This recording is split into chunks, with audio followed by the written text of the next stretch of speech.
Welcome to the DAC podcast. My name is Lydia Miller, and in this podcast, I'm talking through the things that I'm learning in an MBA program and how I'm applying that information to my small business. Thanks for joining me. Now let's get started. Welcome back to the DAC podcast. I am so excited that you're here and that you are wanting to learn more about your business and about how you can grow your business as well. And so today we're going to talk through two different ways you can view your business as an entrepreneur. Now, the two different ways are going to be the portfolio model and the BCG Matrix. Okay, so we're going to start with the portfolio model. Now, before we talk through this, I want you to think about investments, and maybe you have a 401k or a Roth IRA or something, and when you get the statement and when you look at it, sometimes you'll see how everything is invested for your business or for your personal retirement or something like that. So I want you to think through how in that scenario, when you're looking at your 401k or your Roth IRA, everything isn't staying the same each year. Now, sometimes you're going to have a 20% return. Sometimes you're going to have a 10% return. Sometimes you have a 5% return. It just kind of varies. And everything in the portfolio for your investment isn't going to stay the same either. Some things there's going to be a higher percentage of return. And some things are going to have a lower percentage of return. This is how I want you to look at your business for the portfolio model. So if we take this from a marketing standpoint, we can look at our business from this perspective of you look at all of the products or services that your company is offering, and maybe you look at it for a certain time frame. So you look at it by the week or the month or the year, however you want to look at it, whichever time of the year that you're looking at.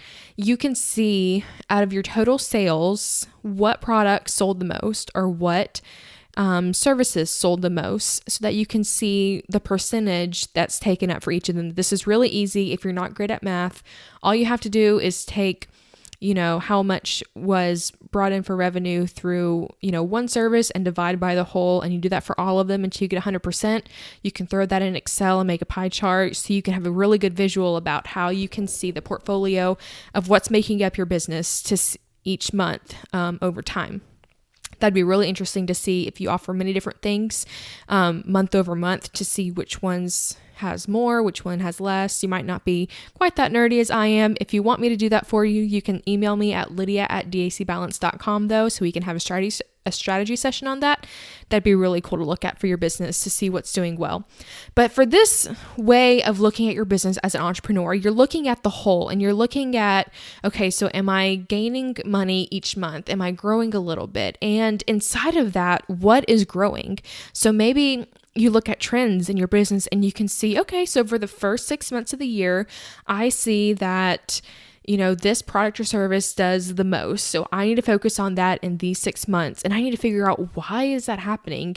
So for my business of bookkeeping, for most accountants, it's going to be if you offer taxes January through April, those are going to be the months where you have the highest, maybe in your tax revenue, because people are filing their taxes. Now you have quarterly taxes and you have the monthly things that have to take care of as well. But for the most part, people are going to be filing their taxes in the first part of the year, unless they have an extension.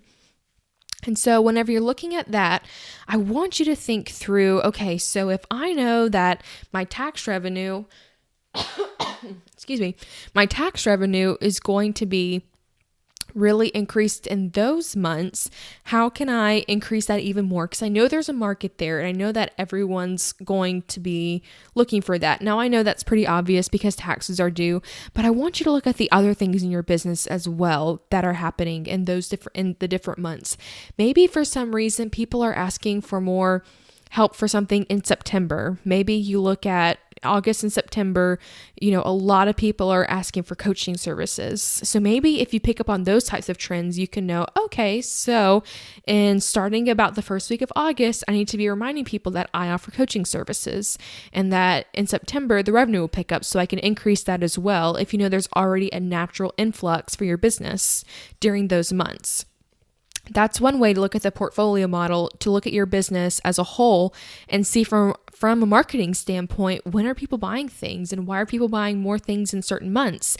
And how can you influence more people to purchase those things during those months as well? And during a slow month, what could you offer maybe to increase that revenue for those different months to see how you can grow your business that way? So that is the portfolio model of viewing your business as an investment and not necessarily as just a business that's bringing revenue, but really look at the details on it and really see how you can fine tune when you're offering things and when you're growing your business so that you can grow it even more naturally and not try to force things. If you offer coaching and if people aren't looking for coaching in January and February, or maybe or in March and April, maybe you look for something else that they'd be interested in March and April that you can naturally offer to them.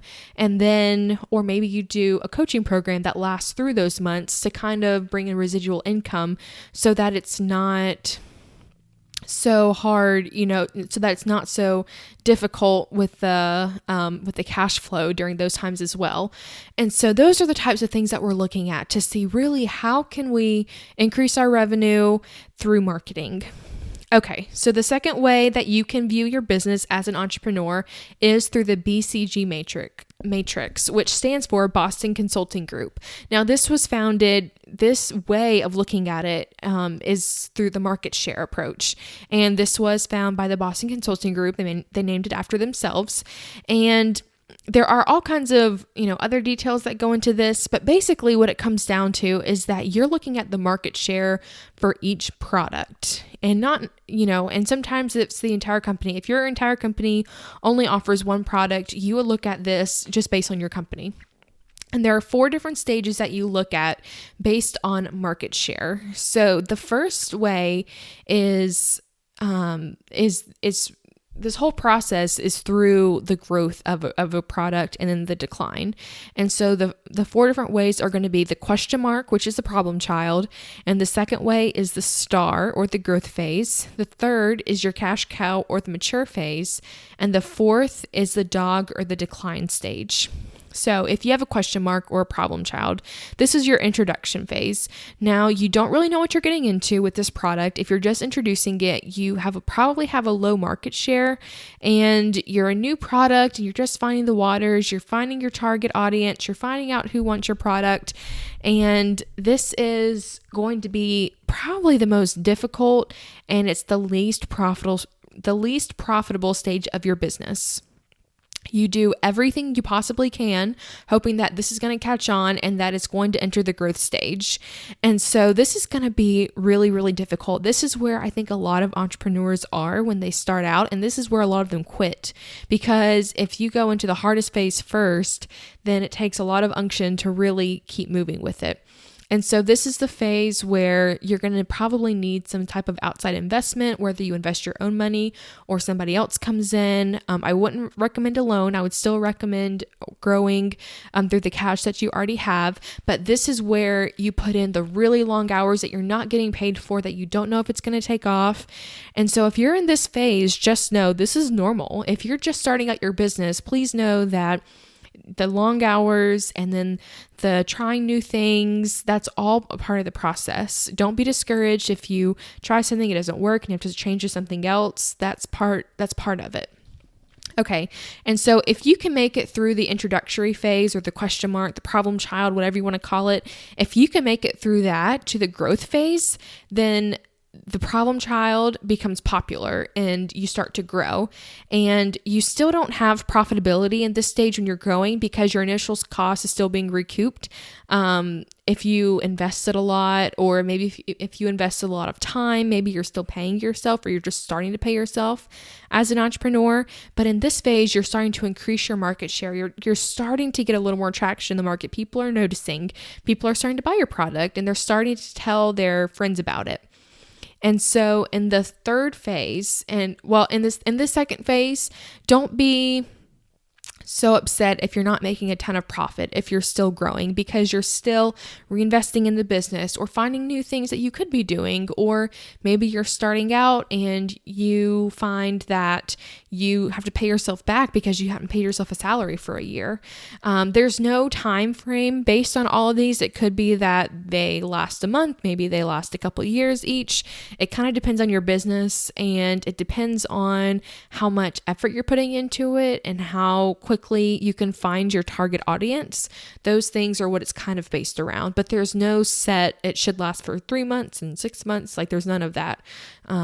So also, don't compare yourself to another business. Just because they took off immediately doesn't mean that your business will, or just because another business in your industry didn't take off doesn't mean that yours can't either. They all depend on on lots of factors.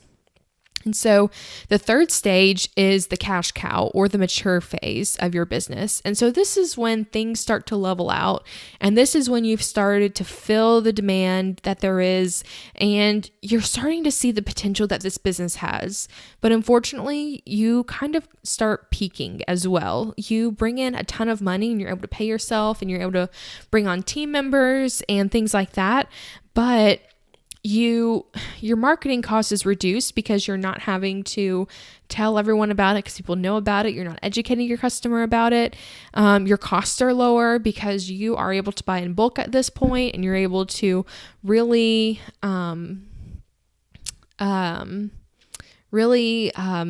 maximize the dollars that are put into your business. You've maxed out your sales at this point, and you have completely saturated the market. Like, you have won at this point.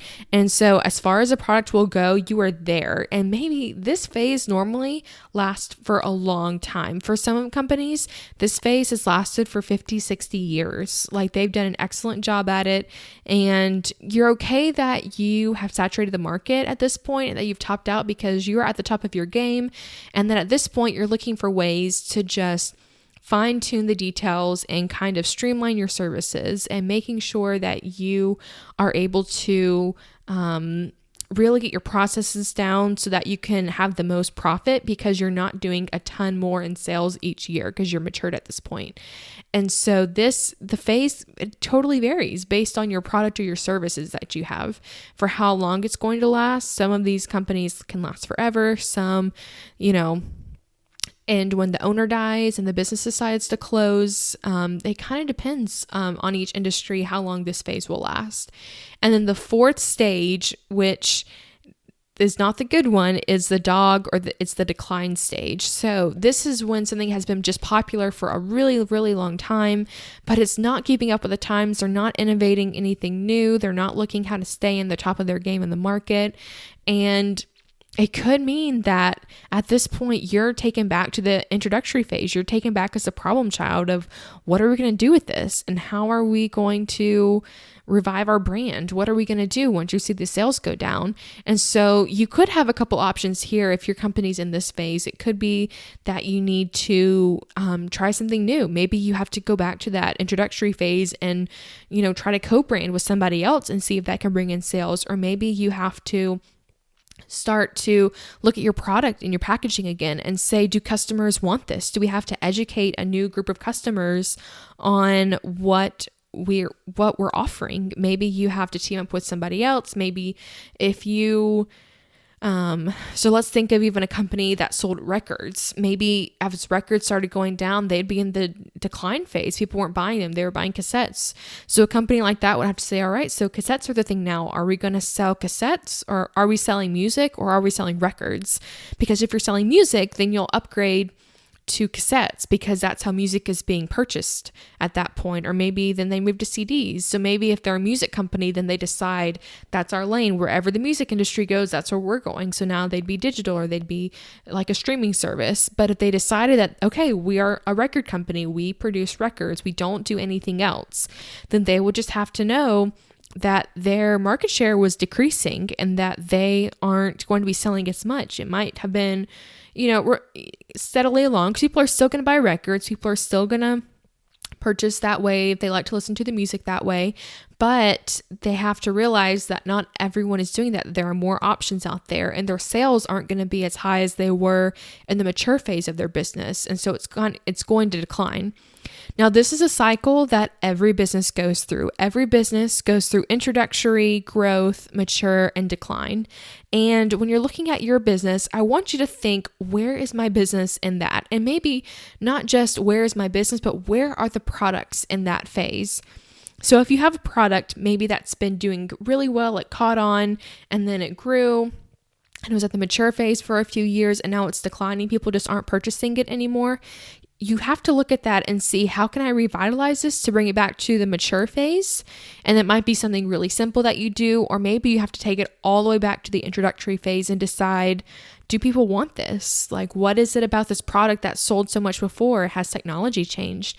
How can we change with technology and create a better business and a better product out of this? This is the fun part of business, I think, because nothing stays the same, and you can change your business just like that. Especially if you are the business owner, you have the ability to take it back, your product, and say, okay, what can we change to make this better?